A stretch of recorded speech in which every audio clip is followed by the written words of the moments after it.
Welcome back to the podcast. Roll the intro.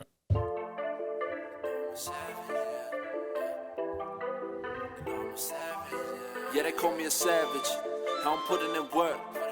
I hustle and grind, I put in the time, get what I deserve. Savage.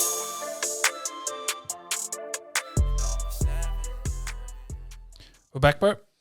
Morning, brother. Morning, everyone. All the holidays are done. Hopefully we can string together some weeks after weeks of podcasts now. So Yeah, it'd be good, bro. I think, holidays are done and time to rip in. sweet. You've done Philippines, I've done Fiji. And Yep. Back to it. Back into it, man. Yeah, you get out of whack, eh?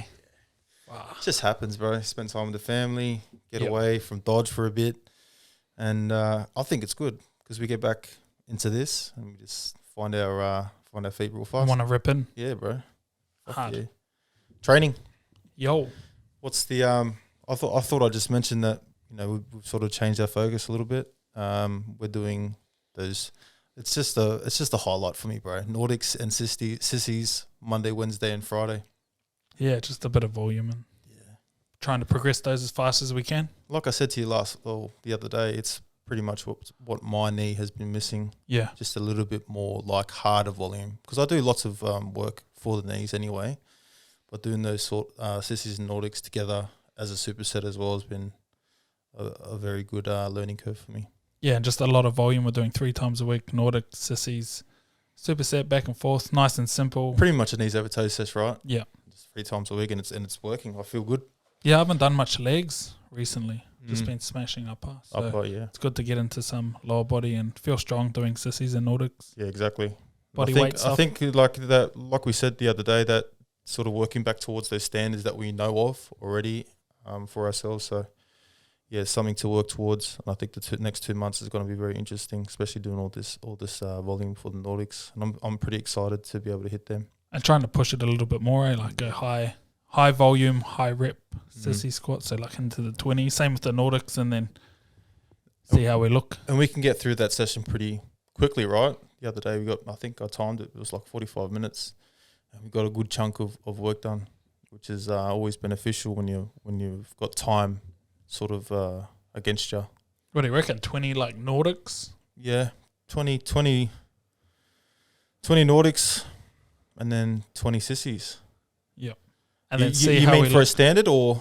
Oh, yeah, I was trying to go for 3 sets of 20, 20, yeah. Nordics, 3 sets of 20 sissies. Mm-hmm. Sissies will be pretty easier than the Nordics, obviously. Yeah. Just that fatigue factor. And then I haven't done one of those cheetah reps. So the Nordics, the slow down and up. Yeah, that'd be hard. So Something to work towards. see what happens. I always like to see, so you do the knees over toes, Nordic with a little bit of a kip in there, Yeah. and see how many of those equals one, Yeah. like a slow, proper one without the kip.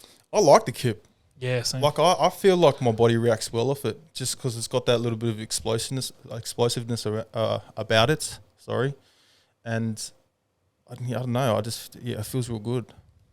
Yeah, I feel like that's a better progression, even though you're a little bit cheating. I had like heaps of NRL players, and I taught them that one. And before, when they did Nordics, they Nothing. just give up. They just like muck around at training. If you got Nordics in training, you just be like, wait till the strength coach goes away, and then just sweet and Just going through the But motions. this, when they see you can actually go down and up, then they're Yeah. like, oh, okay, there's something here. Gives a bit more mental Yeah, I feel like excitement. the full Nordic, even the eccentric, is way too hard for people. Yeah. So it just gives you a little bit of progression, because at the end of the day, you don't want to be like trying to go hard on the eccentric part of a Nordic when you've still got all your running to do as well. That's how we sort of roll anyway too, bro. Like I feel like we go hard on the volume side of things, and then when we, for example, like our DS50s, when we do those 50 reps, we've been doing them fucking every week for the last fucking 2 years, like you said. But then we do those Thursday sessions, and then we're able to feel some heavier weight, a bit more concentrated, which I think like what will happen with the Nordics, getting that high volume in, even if we are kipping, even if we are getting out of technique, then we can sort of dial in when we're starting to hit those standards, trying to work out, what our number is. And I think that body weight for 10, sort of close to perfect would be something that I'd love to reach again. Yep. And then I think that's my pet peeve of people's programs that they send me. And like, oh, what are you doing for weights? And then they just don't have enough volume. Yeah. And they're just making no progression. So when I look at their programs, they got the compound and they got like 100 accessories that they're doing. And I'm like, what's the point of doing all those when you're not even improving the main lifts? And they're not good at the main lifts. So get some volume in. Yep. Volume first. Yep. Improve your main compound lifts. Yep. And that's not even just bench, dead, and squat. Like, split squat. And finding people are like, I like to see people. When people tell me how much they squat, I go like, oh, yep, send me a video. And just like see what sort of squat is it. Yeah. Because you can squat 100 full depth and then you can squat 200 quarter depth and like you're probably the same strength level. Yeah. Probably not that drastic, but you know what I mean. Yeah. Well, and that brings us back to what we actually like to preach, bro. You know, I think a lot of people are moving towards that heavyweight or even towards like, what's the word without making it sound like I'm putting people down? It's just shit reps. And then you can do something like Nordics and actually find where you are and build on that slowly over a period of time. So like, you know, my mindset is I'd rather be able to get really good at Nordics, and that's automatically going to transfer over to movements like my deadlift, those big compound lifts, which is sort of a mindset that I think people don't understand yet. Yep. And it's sort of time to get that knowledge out to them. And I'm not just saying Nordics is the only thing that's going to get you stronger, the deadlift. There's plenty of other movements as well. But yeah, it just brings us back to, you know, are you doing shit reps when you're doing your deadlifts? If so, why don't you try strip it back, do something that's a little bit different that's going to be beneficial for when you start doing your deadlifts again. But then also complements your deadlift. Complements it, don't bro. pick exercises that are not going to help down the track as well. Yeah, exactly, bro. You know? I find people doing just way too many accessories, spending way too long in the gym with no real reason behind why they're doing those accessory lifts, and they're not improving. And like their level of strength's not that great either. So it's sort of time for a rethink. Real good foundations first. And then just another more eyes on your workout and how it's all working as well. Yeah. It's like stuff like standards is very cool. You know what I mean? And you brought me onto the understanding of standards, and then, you know, you look at a guy like the ATG system or the knees over toes guy, the stuff that he works towards, and it's always evolving. It's like pretty cool for people to understand, because I think people think that they need to get individualized programs. Well, in my opinion, most of them just need to be able to get the fucking program done in the first place. That's it. Yeah. And continuously do it over, 12 weeks and change things as it comes. And I feel like if you get to a point where you're like getting past that, that basic or that, sort of beginner mode, then you can start dialing into things. But yeah. Yeah, people think custom program is real good for you. Like, you just need to get volume in first. Like, you ain't even at the level where you even need to worry about custom programs. You just need to get the foundation movements in first and the volume through your body before you even worry about that. Yeah. And I think people are like, oh, what's the best exercise for this in the most efficient way? By the time you YouTube all that stuff up, you could have been doing like, exactly. They're wasting months and months, weeks and weeks, bro, and you're still like in the same spot. In the same spot, bro. In the same spot. Anyway, Canberra was good, bro. Like, it was a... Give us a bit of background on why you went down and how it all sort of thing. All right, so Lachlan reached out to me when I first started doing, the program and, jumped on board with you. And he just basically said, I've done my second ACL. Sia put me onto you, and I've just got loads of questions I want to ask you. Yep. And it was more leaning towards away from football, which was real cool for me, bro. Like, I've got the training side of me, and then he was asking questions away from it. And that's where we sort of dove into things. So we've been in contact for about, every fortnight, every month, sometimes every week. And then he had a really good season. Back into the year, played some good footy. He was sending me clips. I was talking about it. What can we do better every week? Got to preseason. He wasn't in the NRL team or the squad, but he was training New South Wales Cup, trying to get into there. Ripped preseason, and then he got to the end of preseason, and Sticky told him to come and trial with the NRL team. So we were like, fuck, I was so stoked for him. Yeah. Good on you, bro. Good on you. Sort of, what we always talk about, trying to help those young lads trying to get into, or ladies as well, get into the NRL squad. long story short, played the NRL trial, then moved towards the first round for New South Wales Cup. Boom, third ACL. And yeah, he called me straight after it, told me, and it's hard for me not to get emotional about that sort of stuff because I felt it and I know what he's feeling at this time and moment. And yeah, we just been going back and forth, and then I don't know, I just got the spirit of a moment just to head down there and go and see him and catch up with him, make sure he's doing all right. And yeah, it was one of the, like I said to you this morning, it's one of the coolest things that I've ever done. Yeah. For someone, for anyone really. And yeah, he's in a good headspace, bro. In a really good headspace. And yeah, I think that's where we sort of excel, Yeah, bro. with that. We're not the most technical and don't know all the fucking. We got no certificates to hang up on our wall, but we've been through we're in the trenches with our athletes or with our clients. Yeah, bro. We've been through that. We've done it. We've got life experience that we can actually do, that side where we can speak to them about, okay, we've been through that ourselves. Yeah, bro. Just that life experience as well to relate to like the client's athlete or whatnot, and I think that helps a lot. Like the human side of coaching. The human side of coaching, bro. It's such a great point, bro. And I feel like the life experience just complements what we do for a job, you know what I mean? And going down there and just spending time with it, bro. Because, I'll put a post and I'm pretty sure most of you guys have watched it, and there was a lot of good feedback from it. A lot of people were saying, fuck, it's so cool that you can do that sort of stuff. And I remember seeing you doing that stuff when you first obviously went into this game too. And, I'm sort of just learning this side slowly, and doing stuff like that for Lachlan and for myself was very, very beneficial. And I think I'll be doing a lot more of it. Does it bring back memories of when you done it as well? Fuck, bro. Like even watching him and like I was sitting there and we were talking about it. I was like, fuck, that's how it felt like. And then he reminded me this pretty cool story. When I did my second knee at Leichhardt Oval, I came off the field, obviously very emotional and very upset. And I was in the shower, obviously crying. And then my manager, Gavin Orr, walked into the shower with me and pretty much was hugging me. And I was like, fuck, I can't even, because he reminded me of that, it just brought back all those emotions and feelings. And it was cool to sort of share that with him. And he's actually on board with that crew as well. And, it just sort of reiterates that even though footy is such a, out there game, and there's so much business behind it, so much money behind it, there's still some really good people in our sport as well. Yep.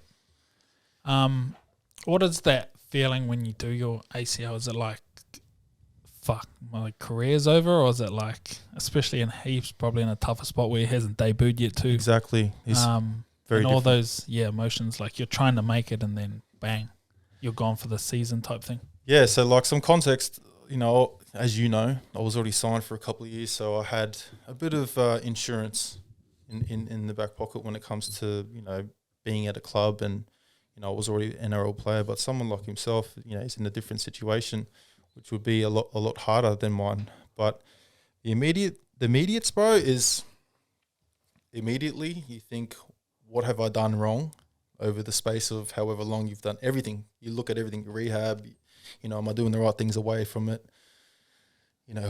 I've got to do the long road again, back into it. And it's a very hard space. But I think moving forward, it's more like embarrassment, bro. And I think it's not looked upon enough. That's sort of like side of it. And that's where you sort of go into that really depressed mode that a lot of these young guys do face. Yeah, so is that embarrassment from like you have people relying on you? I think of putting you up into some spotlight that you should be playing, say NRL for you, and you should be doing well. I had that feeling. That sort of comes back to me when I didn't debut. Yeah, I had that that embarrassed feeling of I went to Australia to try and play NRL, dude, exactly, bro, and I didn't achieve that. So that sort of.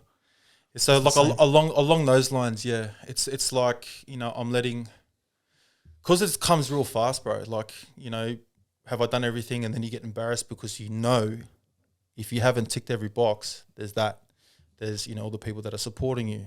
Like fuck, they've just wasted all their time. There's that as well, bro. Like I should be playing NRL. I like entitlement. I should be here. I should be playing. And it's been stopped again. So it's a whole mixture of things, and it's a tough thing to deal with, and which is why I mentioned on that post the guys that are in that wellness realm or industry or the well-being, it's a hard job because you got to deal with that all the time, and it's just repetitive. Yeah, just that pressure. Well. Exactly, man. There's so much going on, bro, and yeah, it was cool for me to go down and experience it. I think I went into denial the first time I got a major injury. As soon as it happened, I was playing at Burleigh Bears and I went over to score a try in the corner and someone just came straight down on the side of my leg. And I was in intense pain. I was like, is it an ankle? Like, know how you sprain your ankle and that, like, feel really, really sore down there. And then I got up and I couldn't put any pressure on it. I remember the trainer saying to me, I think it might be broken. And I was like, far out. And then he went, if you can walk on it for 5 steps, it means it's not broken. Yeah. Bro, I just walked on it for 5 steps to try and make it not broken. Okay, but that's denial. But it was broken. I dislocated my ankle and broke my fibula. But I was in that much denial that I didn't want to be injured because it was right at the start of the season. Went up to Q Cup and tried to, make it up there. Yeah. And I was like, bro, I knew my season was over, so I was just like, I'm just gonna walk on a broken leg to make straight to make myself feel like it's not. And then I didn't go to hospital straight away. I just got crutches and went home, and I went, nah, I'm sweet. It's just ankle. And then my leg blew up, and then I had to drive myself. I think it was a Saturday game or Sunday. I was like, nah, sweet. And then Monday morning it was just like an elephant, like purple as. I went into hospital and just said, my leg's buggered. Can I get an x-ray? And they're like, are you in pain? And I was like, no, it's sweet. You've broken your leg. That's super duper denial, bro. Super duper denial. And I was like, no pain. It's sweet.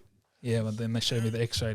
Went in for surgery and that was my season over. Like speaking, and it's funny that you say that, like speaking to Lachlan, he said, he played, fuck, bro. Like I watched some of the clips. He was playing fucking good.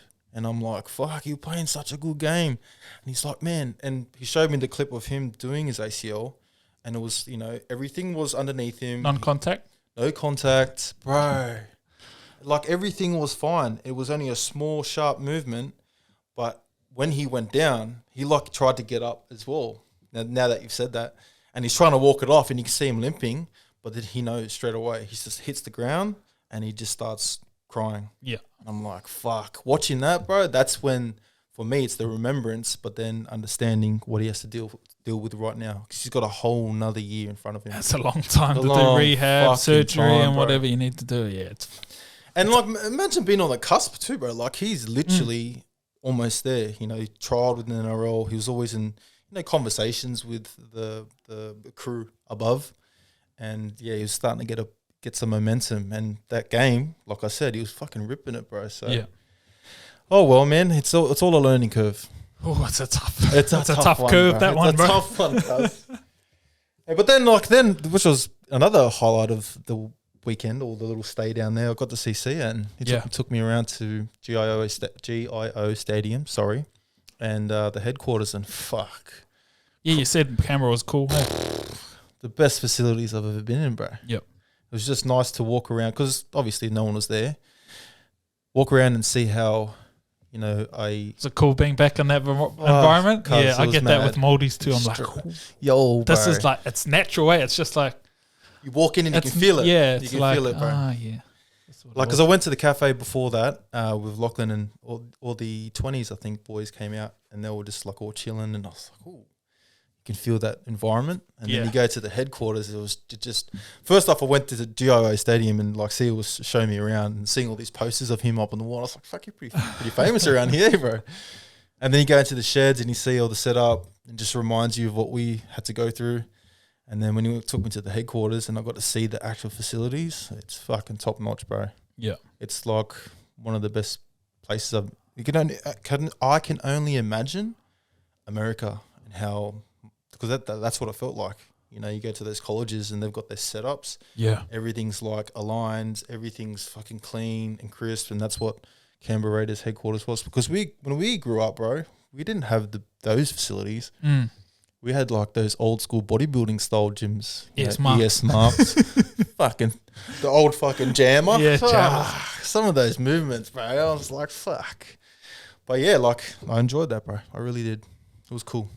That was mean. I think we just ended there, bro. We're supposed to talk some footy, but yeah, that'll be enough, that was bro. That was a good ep. That was a good yarn. Shot, bro. Thanks, Cuzzy.